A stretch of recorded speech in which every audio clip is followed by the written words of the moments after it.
Hello दोस्तों। BPSC के लिए हमें सामान्य ज्ञान का जो 40 क्वेश्चन का पार्ट आता है उसके लिए हमने जो ज्योग्राफी स्टार्ट की थी उसका आज हम कक्षा 7th एनसीईआरटी और एससीईआरटी के फैक्ट करेंगे। उसमें हमारा चैप्टर है 13। हमारा फर्स्ट चैप्टर है पृथ्वी के अंदर ताक झांक। पृथ्वी के अंदर की ताक झांक। इसमें जो जो इम्पोर्टेंट फैक्ट है वो सभी करेंगे हम। आपको इससे अधिक करने की और कोई ज़रूरत नहीं है। पृथ्वी के अंदर ताक झांक। जैसे जैसे पृथ्वी के नीचे गहराई में जाते हैं नीचे का तापमान और दबाव दोनों बढ़ता है, इसीलिए गहराई में जाने पर गर्मी बढ़ने लगती है। गहराई पर जाने पर क्या होता है? गर्मी बढ़ने लगती है। पृथ्वी के नीचे की ओर 32 मीटर जाने पर एक सेल्सियस तापमान बढ़ जाता है, अर्थात हम 64 मीटर तक जाएंगे तो 2 डिग्री सेल्सियस तापमान बढ़ जाएगा। पृथ्वी की परतें कितनी होती हैं? पृथ्वी की परतें 3 होती हैं। कौन कौन सी होती हैं? सियाल, सीमा और निफे। सियाल, सीमा और निफे। सियाल सबसे ऊपर की परत होती है, सीमा बीच की और निफे अंदर वाली परत को कहते हैं। सियाल किस किस से मिलकर बनी होती है? सियाल सिलिका और एल्यूमिनियम से। सियाल किस से मिलकर बनी है? सिलिका और एल्यूमिनियम से।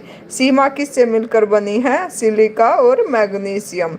निफे किस से मिलकर बनी है? निकेल और फेरिस। फेरिस अर्थात लोहा।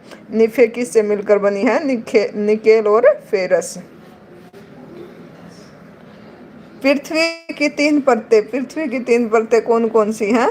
जो सियाल है उसे क्या कहते हैं? क्रस्ट। सियाल को क्या कहते हैं? क्रस्ट। और सीमा को क्या कहते हैं? मेंटल। और नीफे को क्रोड भी कहते हैं। नीफे को क्या कहते हैं? क्रोड। सियाल किससे मिलकर बनी थी? सिलिका और एल्यूमिनियम। सीमा किससे मिलकर बनी है? Silica plus magnesium. और निफे निकेल प्लस फेरस। फेरस को क्या कहा जाता है? लोहा भी कहा जाता है। ये अब हम सीमा के बारे में पढ़ लेते हैं। सीमा किससे मिलकर बनी है? Silica plus aluminium. हम लोग इसी पर रहते हैं, इसी बाग से हम लोग चापाकल द्वारा पानी निकालते हैं, अर्थात सीमा से ही हम पानी निकालते हैं, जो हेडपंप वगैरह लगाए जाते हैं। कोयला, लोहा, हीरा, खनिज तेल इत्यादि इसी से निकलते हैं। कोयला, लोहा, हीरा, खनिज किससे निकलते हैं? सीमा से निकलते हैं। सियाल से निकलते हैं, सॉरी, सियाल से क्या निकलते हैं? कोयला, लोहा, हीरा और खनिज। अब हम सीमा के बारे में देख लेते हैं। किसके बारे में? सीमा। सीमा किससे मिलकर बनी है? Silica plus magnesium. Silica plus magnesium, इसके बारे में देखते हैं। बीच वाली परत होती है। सीमा क्या होती है? बीच वाली परत होती है। बीच वाली परत को क्या कहते हैं? सीमा। इसे मेटल भी कहते हैं। ज्वालामुखी का लावा यहीं से निकलता। ज्वालामुखी का लावा किससे निकलता है? इस बीच वाली परत से। अब हम नीफे के बारे में देख लेते हैं। नीफे कौन सी है? ये सबसे अंदर वाली परत को क्या कहते हैं? नीफे। ये किससे मिलकर बनी है? ये निकेल प्लस फेरस। फेरस को क्या कहा जाता है? लोहा भी कहा जाता है। निकेल और फेरस से मिलकर बनी है। इसे क्रोड भी कहते हैं। यहाँ दबाव और तापमान ज़्यादा होता है। यहाँ दबाव और तापमान ज़्यादा होता है। यहाँ चीज़ द्रव अवस्था में पाई जाती हैं। यहाँ पर कोई भी वस्तु किस अवस्था में पाई जाती है? द्रव अवस्था में। ये हमारा फर्स्ट टॉपिक था क्लास 7th का। सेकंड टॉपिक हमारा कौन सा है? चट्टान और खनिज। कौन सा है? चट्टान और खनिज। चट्टान कितने प्रकार के होते हैं? चट्टान 3 प्रकार के होते हैं। ये हमने क्लास 6 में भी पढ़ा था। आग्नेय चट्टान, अवसादी चट्टान और रूपांतरित चट्टान। आग्नेय चट्टान, अवसादी चट्टान और रूपांतरित चट्टान। आग्नेय चट्टानों के बारे में देख लेते हैं हम। आग्नेय चट्टानें, इसका निर्माण ज्वालामुखी के उद्गार समय भूगर्भ से निकलने वाले लावा के जमकर ठंडा होने के बाद होता है। किससे होता है इसका उद्गार? आग्नेय चट्टानों का जो ज्वालामुखी के उद्गार समय भूगर्भ से अर्थात पृथ्वी के अंदर से निकलने वाले लावा के जमकर ठंडा होने के बाद आग्नेय चट्टानों का निर्माण होता है। इसमें जीवाश्म नहीं पाए जाते, इसमें परत नहीं होती, इसमें जीवाश्म भी नहीं होते और इसमें परत भी नहीं होती। इसमें रवे पाए जाते हैं। खनिज इसमें से कौन कौन से निकलते हैं? आग्नेय चट्टानों से कौन कौन से खनिज निकलते हैं? लोहा, लोहा, सोना, चांदी। लोहा, सोना, चांदी और जस्ता सीसा। जस्ता और सीसा किससे निकलता है? आग्नेय चट्टानों से। इसके उदाहरण क्या हैं? जैसे ग्रेनाइट, बेसाल्ट और ऑब्सीडियन। ये इसमें क्लास 7th में ही दिया गया है। ये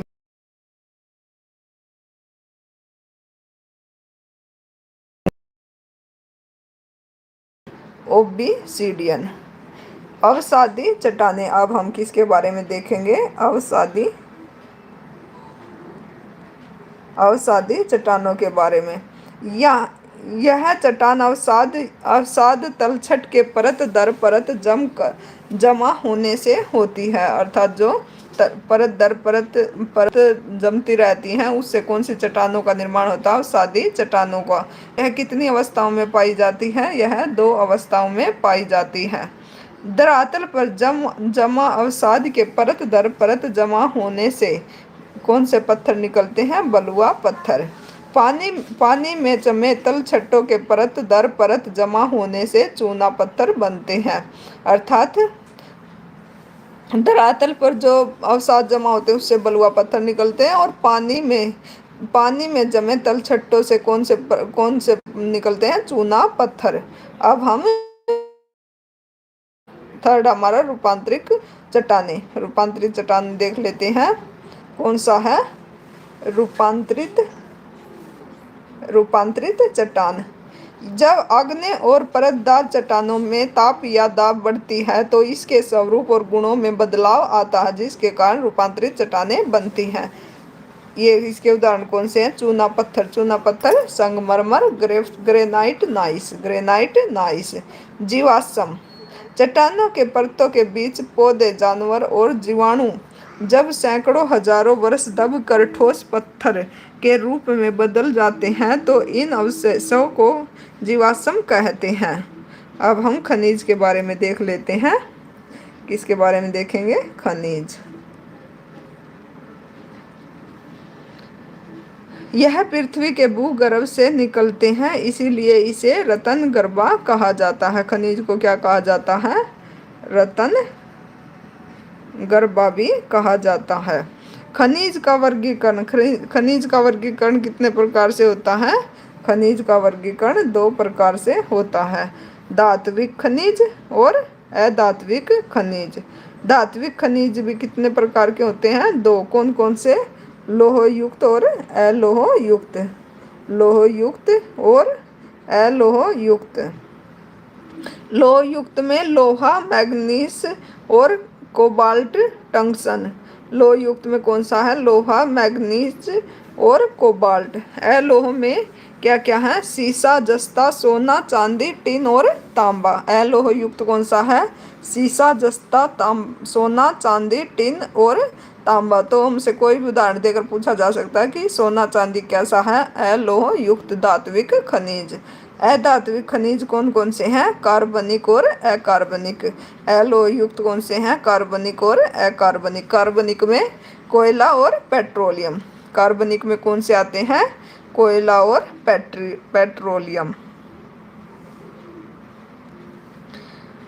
और अकार्बनिक में अब्रक और ग्रेफाइड। कौन कौन से हैं? अब्रक और ग्रेफाइड। हमारा थर्ड टॉपिक है। ये सेकंड टॉपिक में जो इम्पोर्टेंट पॉइंट थे वो सिर्फ यही थे। थर्ड टॉपिक हमारा आंतरिक बल एवं उससे बनने वाली भू आकृतियाँ। आंतरिक बल और उससे बनने वाली भू आकृतियाँ कौन से टॉपिक में है? थर्ड टॉपिक में। भूपटपटी पर विभिन्न आकार की छोटी और बड़ी कठोर संरचनाएं होती हैं, जिसे हम क्या कहते हैं? प्लेट कहते हैं। यह प्लेट गतिशील होती हैं, जिससे द्वीपों, महाद्वीपों और महासागरों का निर्माण होता है। प्लेट के टकराने से ही पृथ्वी में कंपन होती है, जिसे भूकंप कहा जाता है। जिसे क्या कहा जाता है? भूकंप। प्लेट के टकराने से पृथ्वी में जो कंपन होती है उसी को क्या कहते हैं? भूकंप। उद्गम केंद्र। भूकंप का उद्गम केंद्र भूपर्पटी के नीचे का वह स्थान जहां कंपन शुरू होती है उसे उद्गम केंद्र कहते हैं। अधि केंद्र। अब हम किसके बारे में देखेंगे? अधि केंद्र। अधि केंद्र कौन सा? इसका भूकंप उद्गम केंद्र से निकलने के बाद सबसे पहले अधि केंद्र पर पहुंचती है। उसका उद्गम केंद्र क्या हो गया? जहां पर कंपन शुरू होती है। और अधि केंद्र जहां पर वह निकलने के बाद सबसे पहले पहुंचती है, वो कौन सा हो गया? अधि केंद्र। यहाँ से भूकंपीय लहरें बाहर की ओर तरंग के रूप में चलती हैं, जिसकी तीव्रता दूरी बढ़ने पर घट जाती है। जैसे ये देखिए, उदाहरण के थ्रू देखते हैं। जैसे भूकंप यहाँ पर आया, यहाँ पर सबसे ज़्यादा इसका प्रभाव होगा। जैसे जैसे ये अंदर बाहर की तरफ आने लगेगा तो इसका भूकंप का प्रभाव कम होने लगेगा। सबसे अधिक कंपन अधि केंद्र के निकट होती है, अर्थात अधि केंद्र में सबसे अधिक भूकंप का प्रभाव होता है। भूकंपीय तरंगे 3 प्रकार की होती है। भूकंपीय तरंगे कितने प्रकार की होती हैं? 3 प्रकार की।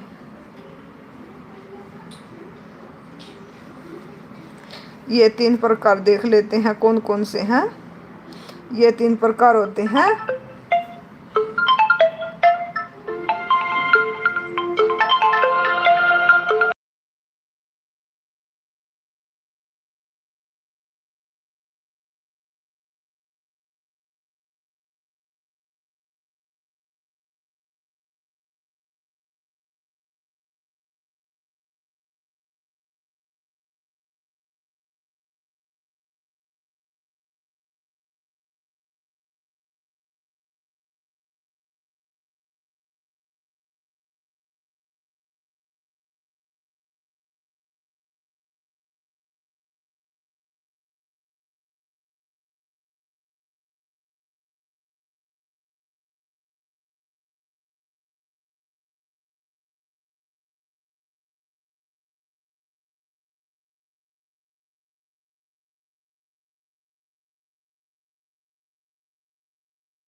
ये कौन कौन सी होती हैं? पी, एस और एल।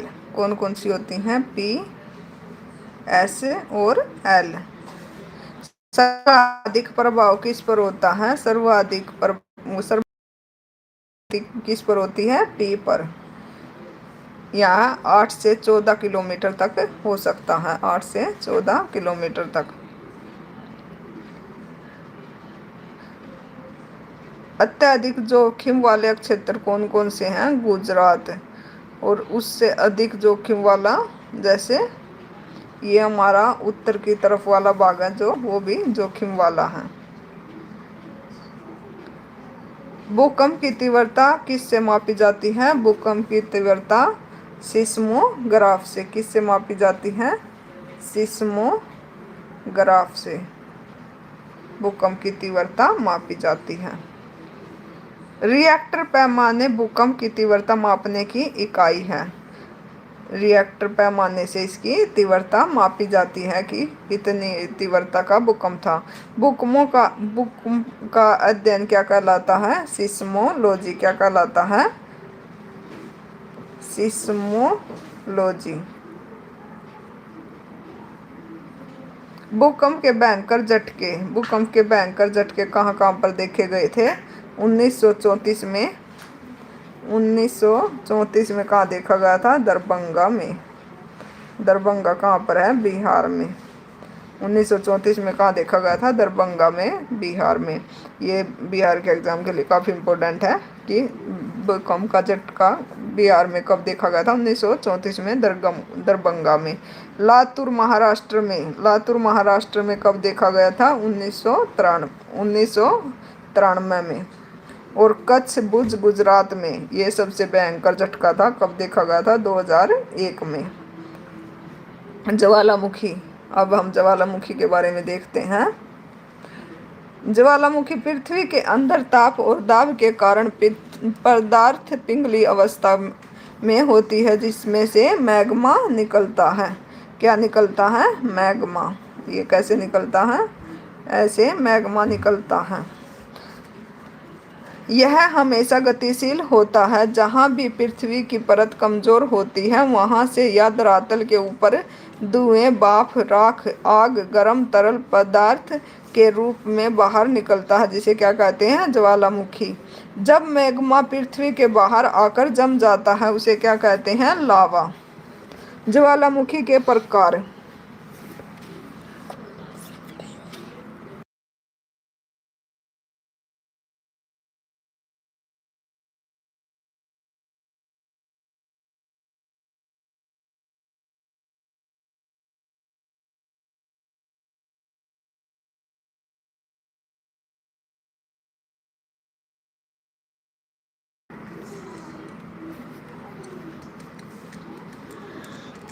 ज्वालामुखी वहाँ से या धरातल के ऊपर धुएं, भाप, राख, आग, गर्म तरल पदार्थ के रूप से में बाहर निकलता है, जिसे क्या कहते हैं? ज्वालामुखी। जब मैग्मा पृथ्वी के बाहर आकर जम जाता है उसे क्या कहते हैं? लावा। ज्वालामुखी के प्रकार। सक्रिय ज्वालामुखी, प्रसुप्त ज्वालामुखी। कौन कौन से होते हैं? सक्रिय ज्वालामुखी, जिसमें हमेशा उद्गार होता रहे, वह कौन सा है? सक्रिय ज्वालामुखी। सक्रिय ज्वालामुखी के उदाहरण कौन कौन से हैं? बैरन द्वीप। बैरन द्वीप कहाँ पर है? अंडमान निकोबार में। कोटोपैक्सी इक्वाडोर में। किलायू कहाँ पर है? हवाई द्वीप, अमेरिका में। माउंट एटना कहाँ पर है? सिसिली, इटली में। मोनालोवा हवाई द्वीप कहाँ पर है? ये अमेरिका में। ये काफ़ी इंपॉर्टेंट है क्योंकि हमें एनसीईआरटी में दिए गए हैं। बैरन द्वीप अंडमान, कोटोपैक्सी इक्वाडोर, किलायू हवाई द्वीप, माउंट एटना सिसिली और मोनालोवा कहाँ पर है? हवाई द्वीप, अमेरिका में। प्रसुप्त ज्वालामुखी किसे कहते हैं? जिसमें हाल फिलहाल में उद्गार नहीं हो रहे लेकिन आगे होने की संभावना है। प्रसुप्त में क्या है? आगे होने की संभावना है। ये कौन कौन से हैं? ये देख लेते हैं हम कौन कौन से हैं।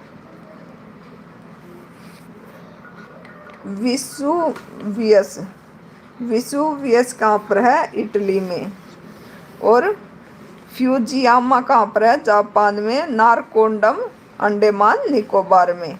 शांत ज्वालामुखी कौन से हैं? जब उद्गार पूर्णतः समाप्त है। ये कौन कौन से हैं? पोपा कहाँ पर है? म्यांमार में। एकागुआ ये एंडीज पर्वतमाला में, किलिमंजारो ये कहाँ पर है, तंजानिया में, किलिमंजारो तंजानिया में। ये था हमारा ज्वालामुखी के बारे में। अब हम पर्वत के बारे में देखते हैं, किसके बारे में देखेंगे अब, पर्वत के बारे में। वह ऊंचा स्थल जिसकी ऊंचाई कितनी होती है, 900 मीटर, वो क्या होते हैं, पर्वत। शिखर क्षेत्र संकुचित या शीर्ष भाग उठा हुआ होता है। पर्वत कैसे होते हैं, जैसे ऐसे ऐसे करके, ये क्या हो गए, पर्वत। वलित पर्वत, वलित पर्वत कैसे होते हैं, मोड़दार। जब पृथ्वी की आंतरिक शक्तियों द्वारा दो विपरीत दिशाओं में एक ही केंद्र पर बल लगता है तो उसे क्या कहते हैं, वलित पर्वत। वलित पर्वत के उदाहरण कौन से हैं, हिमालय एशिया में, रॉकी उत्तरी अमेरिका, एंडीज दक्षिण अमेरिका, आल्प्स यूरोप और एटलस अफ्रीका। ये एक बार और देख लेते हैं, हिमालय एशिया, रॉकी उत्तरी अमेरिका, एंडीज दक्षिण America, Alps Europe, Atlas Africa. वंशरोत्स पर्वत कौन से हैं, जब भूतल के किसी क्षेत्र में समानांतर वंश के बीच का भाग ऊपर उठा रहा हो उसे ब्लॉक पर्वत कहते हैं। यूरोप का ब्लॉक फॉरेस्ट कहाँ पर है, जर्मनी में, भारत का सतपुड़ा और पाकिस्तान का साल्ट रेंज। ज्वालामुखी पर्वत, ज्वालामुखी पर्वत किसे कहते हैं, ज्वालामुखी द्वारा निकले लावा और अन्य पदार्थ ठंडा होकर जमने के बाद ज्वालामुखी पर्वत का निर्माण करते हैं। ये कहाँ कहाँ पर है, जापान, जापान फ्यूजियामा, जापान में कहाँ कौन सा है, फ्यूजियामा। अफ्रीका में किलिमंजारो, संयुक्त राज्य अमेरिका में माउंट रेडियर, इक्वाडोर कोटोपैक्सी, चिली अंगुआ।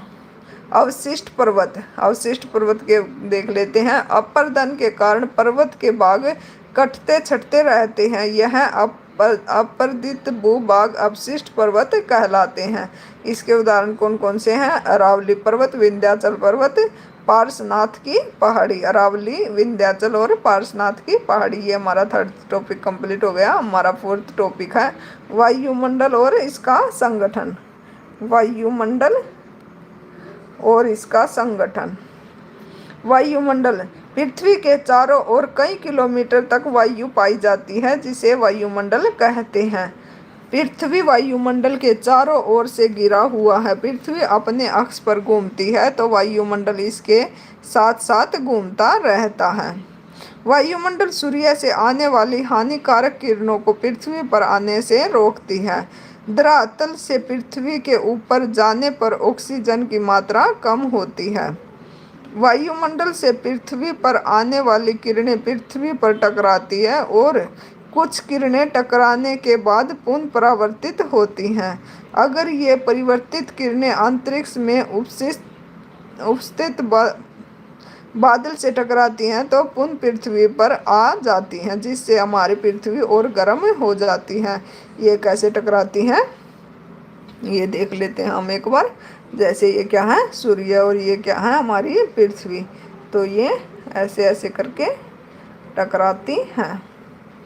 इसी कारण बादलों भरी रात या दिन साफ मौसम की तुलना में गर्म होते हैं। सूर्य को परिवर्तित होने के कारण वायुमंडल ऊपर से नहीं नीचे से गर्म होता है। वायुमंडल नीचे की साइड से गर्म होता है। धरातल से संपर्क वस्तु जिसे उसके ऊपर की वायु कहते हैं। इसीलिए हम जैसे जैसे ऊपर की ओर जाते हैं गर्मी कम लगती है। गैस वाला गुब्बारा में हाइड्रोजन जैसी हल्की गैस भरी जाती है जिससे वह ऊपर उठने लगती है। मुंह में भरे गुब्बारे में ऑक्सीजन और कार्बन डाइऑक्साइड होती है, इसीलिए वह वायुमंडल में ऊपर नहीं जाती। वायुमंडल में गैसों का वितरण ये देख लेते हैं कितना, क्योंकि ये काफ़ी इम्पोर्टेंट है। नाइट्रोजन कितनी होती है, 78%, 78.0.3%। ये पिछले पेपर में भी आया हुआ था। ऑक्सीजन 20.99%। ये पूरा प्रॉपर याद रख लेना। ऑर्गन कितने हैं, 0.94%। ये तीन तो याद ही रख लेना। Carbon dioxide 0.003 carbon dioxide. Hydrogen और हीलियम कितनी होती है? 0.001%। संघनन, जल वाष्प का जल में बदलने की प्रक्रिया संघनन कहलाती है। ग्रीन हाउस गैस, ठंडे प्रदेशों में कृषि उत्पादन के लिए तापमान का अभाव होता है। ऐसी स्थिति में वहाँ के लोग कांच या प्लास्टिक की पारदर्शी शीट के ऐसे घर बनाते हैं जिससे सूर्य की किरणें उसे घर में प्रवेश तो करती है लेकिन वह बाहर नहीं निकल पाती। इसे ग्रीन हाउस गैस कहते हैं। ग्रीन हाउस से उसे घर में तापमान की वृद्धि होती है जो सब्जी के उत्पादन के लिए उपयोगी होती है। ग्रीन हाउस किसके लिए उपयोगी है? सब्जी के लिए। ग्रीन हाउस प्रभाव, कार्बन डाइऑक्साइड और क्लोरोफ्लोरोकार्बन को ग्रीन हाउस गैस कहते हैं क्योंकि यह वायुमंडल में फैलकर पृथ्वी से वापस जाने वाले उसको सोख लेती है और ग्रीन हाउस प्रभाव पैदा होता है। ग्रीन हाउस गैस कौन कौन सी हैं वो देख लेते हैं। कार्बन डाइऑक्साइड, जल वाष्प, मीथेन, नाइट्रस ऑक्साइड मंडल और फिफ्थ पर बहिर्मंडल। श्रोमंडल, इसकी ऊंचाई कितनी है? 13 किलोमीटर। इसमें रेडियो तरंगों का परिवर्तन किस में होता है? आयन मंडल में। बहिर्मंडल, यह सबसे ऊपरी परत होती है। हीलियम हाइड्रोजन हल्की गैस होती है। फैलाव इसका कितना होता है बहिर्मंडल का? 450 किलोमीटर से 1000 किलोमीटर तक। ये हमारा 4th टॉपिक कंप्लीट हो गया। हमारा 5th टॉपिक, बिन पानी सब सून। हमारा 5th टॉपिक कौन सा है? बिन पानी सब सून।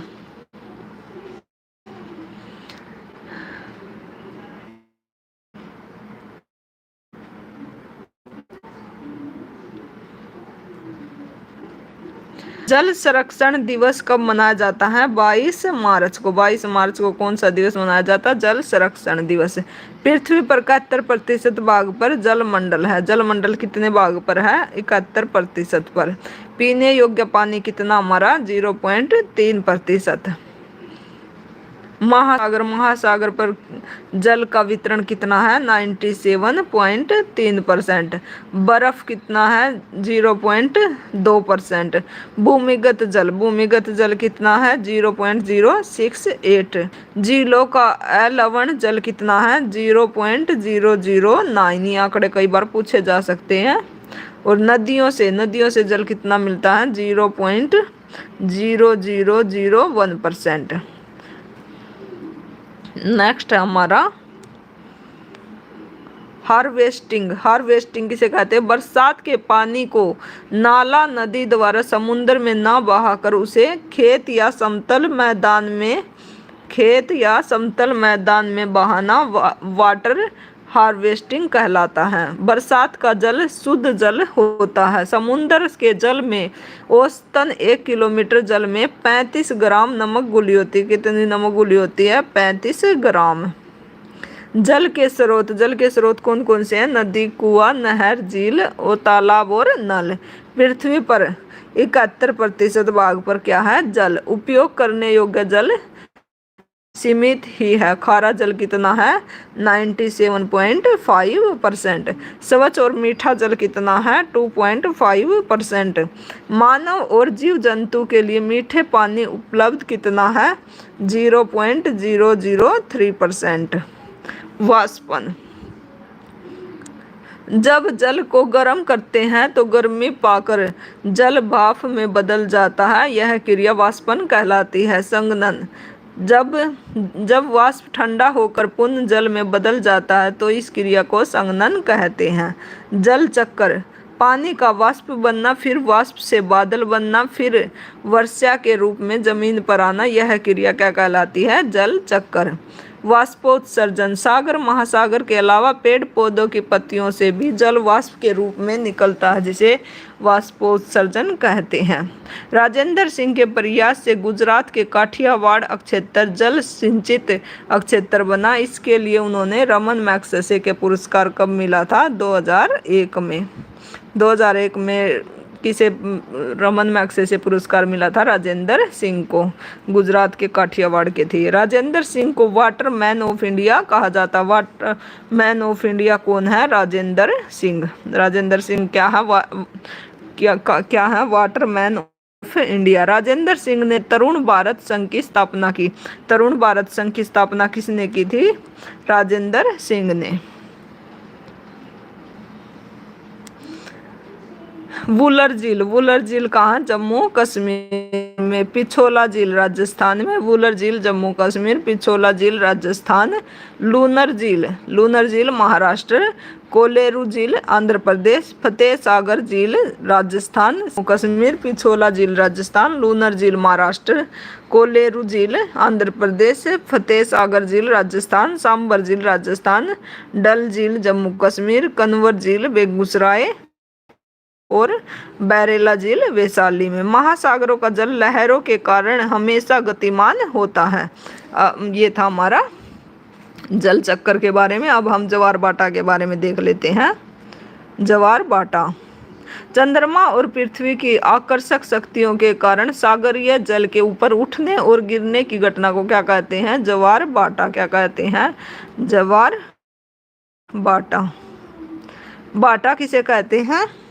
समुद्र की लहरें सर्वाधिक ऊंचाई पर उठकर तट के बड़े हिस्सों को डुबो देती है, उसे क्या कहते हैं? ज्वार भाटा। उसे क्या कहते हैं? भाटा। और ज्वार किसे कहते हैं? समुद्र की लहरें जब अपने निम्नतम स्तर तक जाकर तट के पीछे चली जाती हैं तो उसे भाटा कहते हैं। दीर्घ और उच्च ज्वार, जब सूर्य, चंद्रमा और पृथ्वी एक सीध में होते हैं। जब सूर्य, चंद्रमा और पृथ्वी एक सीध में होते हैं तब क्या होता है? दीर्घ और उच्च ज्वार आते हैं। लघु और निम्न ज्वार, जब सूर्य, पृथ्वी और चंद्रमा समकोणिक अवस्था में होते हैं, अर्थात समकोण की तरह होते हैं, तब क्या आते हैं? लघु ज्वार। ये हमारा टॉपिक कंप्लीट हो गया। हमारा 6 टॉपिक है हमारा पर्यावरण। हमारा पर्यावरण 6